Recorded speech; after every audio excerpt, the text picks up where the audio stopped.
seriously a gamers union? Have you ever gone to NeoGAF or Kotaku or IGN or gone for fucking big game FAQs? You really think that the majority of gamers work together? Most gamers can't believe if one game is good or not, and they fling arrows of boo against each other. You're asking them to work together? Provide.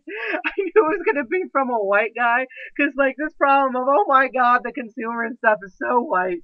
Like if you actually like use the same vitriol for like animals being like dogs being slaughtered and women getting raped. See, that's a serious issue to get like, oh, I have to make a YouTube video, but oh my god, the games. And I feel so sad that you're from New Jersey because I'm from New Jersey, and it's like, oh god, is this person for real? Like seriously, for real? Like what's going on? Oh man, that was a good laugh, man. For gaming union, yeah, that's gonna fucking work. Never mind that. I think it's hysterical that much like that fat ass Jim Sterling that they're like, oh, the used game market, that's consumer rights, when actually, if we need to have a gamers union, we need to have a gamers union to protect us from GameStop.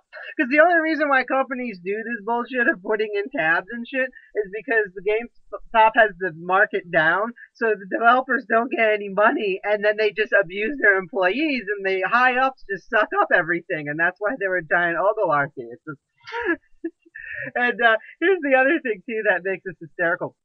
If you just simply stop buying something, like for example, the Resident Evil Mercenaries 3D, that game got low ratings, but it made profit, and that's what got them to go, okay, let's redesign the game. If you boycott a game, see, the game industry is not smart enough to realize, oh, if they boycott the game, that means they didn't like something, so we make the next one. No, everything's an experiment. So if a game doesn't sell, that's the end of that series. They get to not make a game anymore. So all you would do is kill a bunch of games, especially the ones you're asking for, like Rage and stuff. You'd be killing a bunch of good games until that all that's left is like Call of Duty and stuff that will constantly sell no matter what.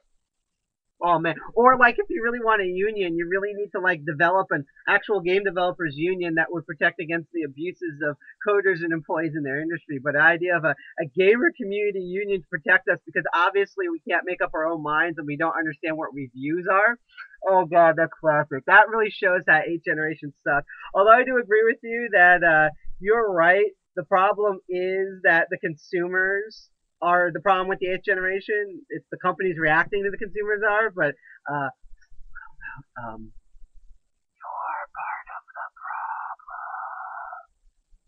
But thanks for the laugh. I can't even say it. I can't even get.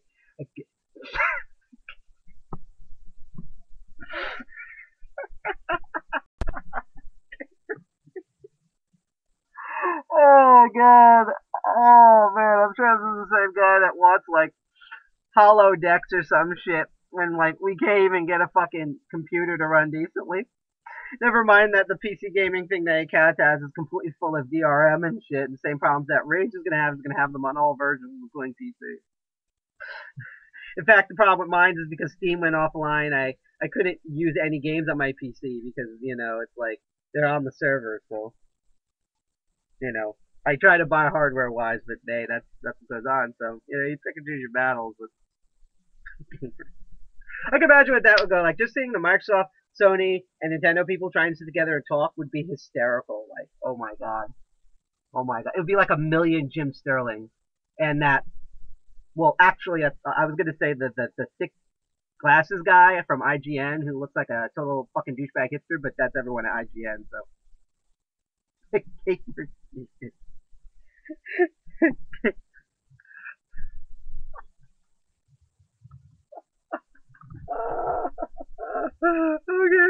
gonna stop this video now, so we're gonna